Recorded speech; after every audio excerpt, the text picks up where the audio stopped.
Good morning. Today we're starting a new series from the book of Jonah. If you're not familiar with this story, I'm going to give a brief summary of what happens here in chapter 1. It begins with God calling Jonah to prophesy against the city of Nineveh because the people who lived there did very evil things in God's eyes. But Jonah didn't want to listen to God, so he runs away and takes a ship across the sea so he can avoid the responsibility God has given him. The ship gets trapped in a huge storm with lots of rain and lots of wind, even more wind than what we experienced this week. The crew of the ship decides to throw Jonah off the ship in hopes that God will stop the storm and let them keep sailing in peace. Miraculously, when Jonah hits the water, the storm stops and a giant fish swims by to swallow him up.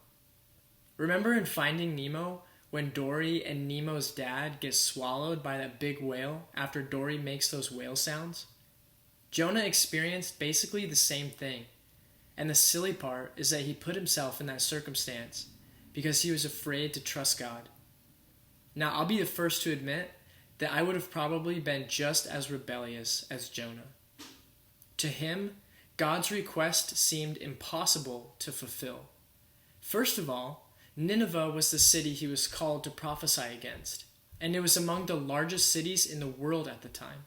And these people were Assyrians, not Hebrews, so they wanted nothing to do with God or his people. Imagine if you were called to visit London, England, and stand in front of the whole population to tell them how evil they were, and tell them to repent of their evil ways because it was disrespectful and unloving to God. I don't know about you, but I would be terrified if God asked me to do that. But you want to know the craziest part? Jonah is a foreshadowing of Jesus, meaning that the story of Jonah is meant to point us towards Jesus. Except when Jesus was afraid of his responsibilities, he never backed away because he remembered how faithful his Father is and that his Father would be with him every step of the way.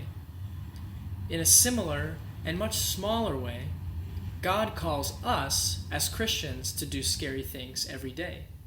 And his hope is that we'll do two things.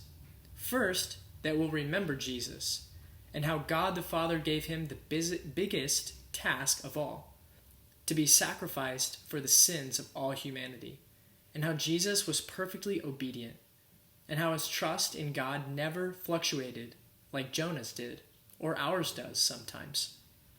And second, to trust that when God calls us to do things that seem impossible, things like being kind to the bully at school, or your older siblings who might be the bully at home, or listening to your parents when they ask you to do chores or homework or take out the trash, we have the opportunity to listen to God and know that sometimes he gives us difficult tasks to draw us and other people closer to him.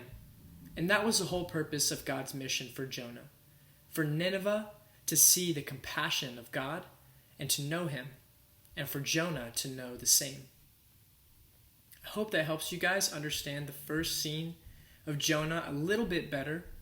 If you're curious to know what happens to Jonah inside that giant fish, you'll have to wait until next week to find out, or you can read it for yourself, but just don't spoil it for the rest of us. I hope to see you guys soon. Enjoy your Sunday.